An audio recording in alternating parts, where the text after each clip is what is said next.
Hey, what's going on, everyone? Today we're going to be installing the Beamer House Performance transfer case bushing insert on a 2015 BMW F10 535i xDrive. And you can't really find too many aftermarket parts, so I reached out to Dan Lepper over at Beamer House Performance, and he totally came through and made a excellent improvement for our transfer case bushings.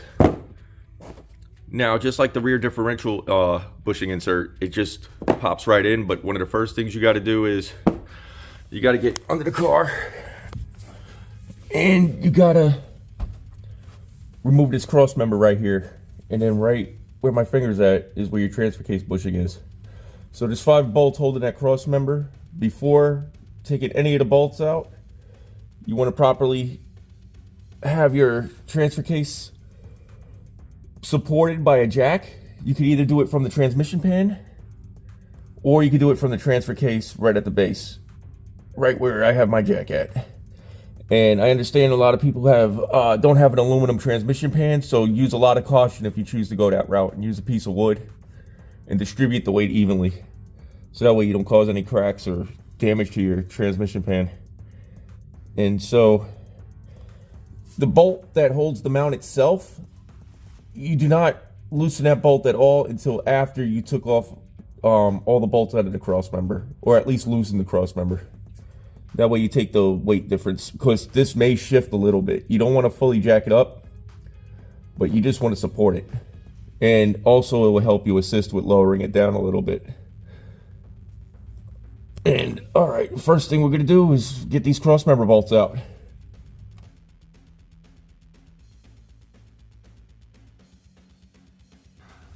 So those 5 bolts I was mentioning for the cross member removal is, you have 2 bolts right here on your driver's side, which is right here, and then you have 3 bolts right on your passenger side, right at the mount itself, which is 1, 2, and 3. And as you can see, this is your transfer case bushing itself. Now the bolt that runs through here, as you can see, this hole right here, which it's going to be a little difficult because of the access, so you may need to use an extension to come across on top of the exhaust pipes. And then putting a wrench inside right here to hold on to the nut. So it's not going to be the easiest job in the world, but it is doable. All right, let's get to removing these bolts. So now we got the 5 bolts removed. This cross member's easy to move.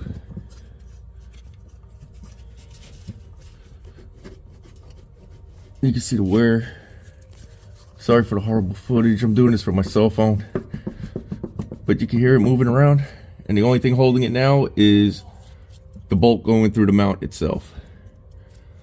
So with the jack properly supported, I had no movement.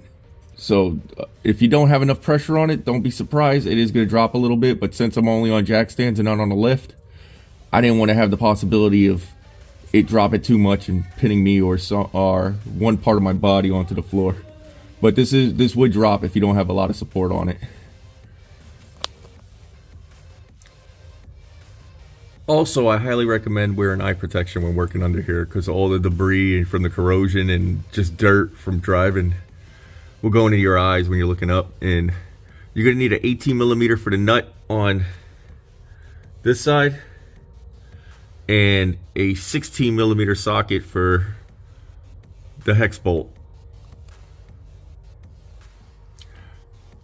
Due to space constraints, to get onto the nut, you're going to have to angle your wrench to the side or use an 18mm offset wrench so you can properly hold on to that nut. But if you just hold on to it like this, you could just easily get your ratchet on the other side and loosen it up.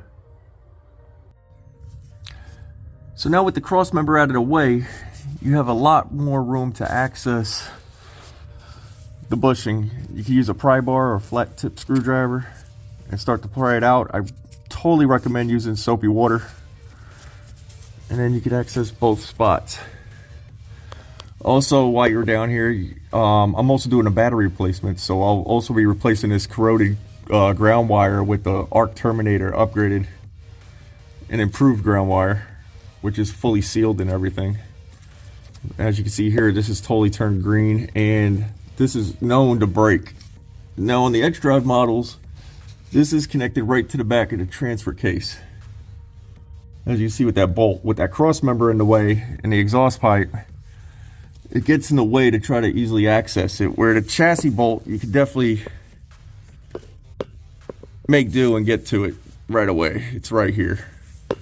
So it's a bolt on this side to the transfer case, and then it's just a nut to your chassis.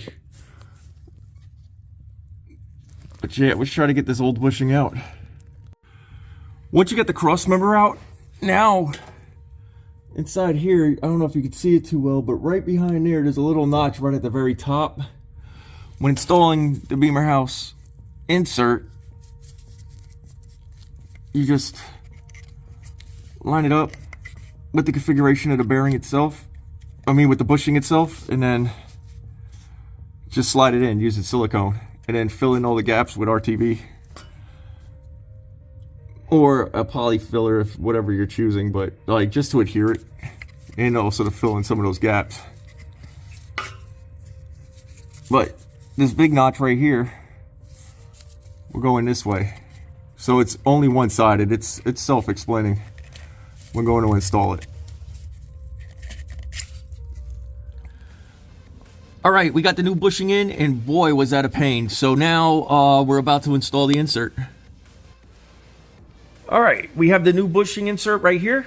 And then again, it comes in 3 pieces. You have your rear cap, your actual insert, and then your front cap. And what these do is just cleans up the look, and then also puts it together. And once you silicone it, it closes it off inside the bushing once you fill it in with silicone. Which you don't have to, but that's what I'm going to do. I'm going to use black silicone to fill in any gaps.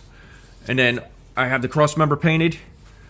And then I also replaced the rubber buffer right here, because mine was pretty deteriorated and was about to break off with my fingers anyway. And then I have the old ground wire right here, which you can see by the patina is very corroded, and then also starting to break right over here. But I already got the insert already with a light coat of silicone, and let's get ready to install it. All right, we're under the car, and to install the first part, as you can see, you just line it up with the configuration of the main part of the mount. It is very hard to reach in here and also use my phone, but let me get this phone on a tripod real quick. All right, so we just line up the bushing this way. You just line it up with the orientation of this mount part right here. And then for the main part of the insert, it comes in from the rear. And then you just get it into the bushing and just slide it in like so.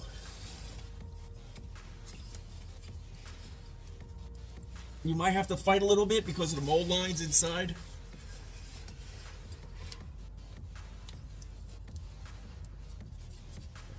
But then once you get it in, it lines right up. And then we got the first part in. Now you can take your RTV, start filling in the gaps. I prefer to use just regular black RTV silicone, and then you just apply it inside your gaps. And then I made a mistake last time where I said this is the front piece, this is the rear piece with this lip. That's gonna make up for this. I don't know how well you can see it, but it's gonna make up for this space right here, and that way it sits flush. It's gonna sit in here.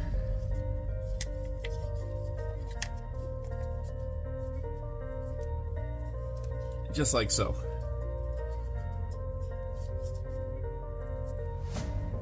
And then your other piece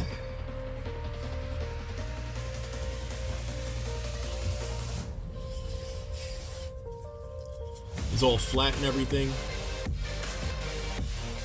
There's about 1 millimeter space right here, makes up for the space. That space makes up for that area right here. I don't know how well you can see it, but it is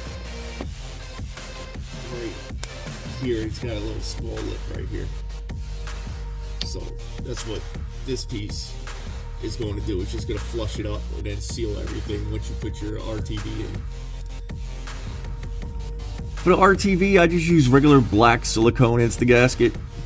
You could use anything you like. Some people even use windshield sealant. But black, it just goes with the whole bushing and color of the insert. That way it all matches. And then, to show you the finished product, it's not fully done yet. I still got to clamp it together just so I can wait for the RTV to dry. But just to show you guys what it looks like. That's with the front plate on. And then the back plate. Just make sure when you guys put it together, just clamp it together for a little while, let the RTV dry, and then you're ready to install your cross member. Alright, so with the finished product, I'm about to go and change out the transfer case fluid. But just remember, before you put up the cross member, the bolts, the 5 bolts that hold it are 21 foot-pounds, and then for the mount itself, that long bolt is going to be 50 foot-pounds. But don't torque that bolt until after you get the cross member in and torqued in. And again, I want to apologize for the poor video content. This is my first video, and I'm going to try to get better at making videos and putting out more content. And I hope this helps. And if anybody has any questions, just comment down below or reach me on my Instagram, carbon_F10. And I hope everyone has a great one. Thank you for watching, and I hope it helps. Later.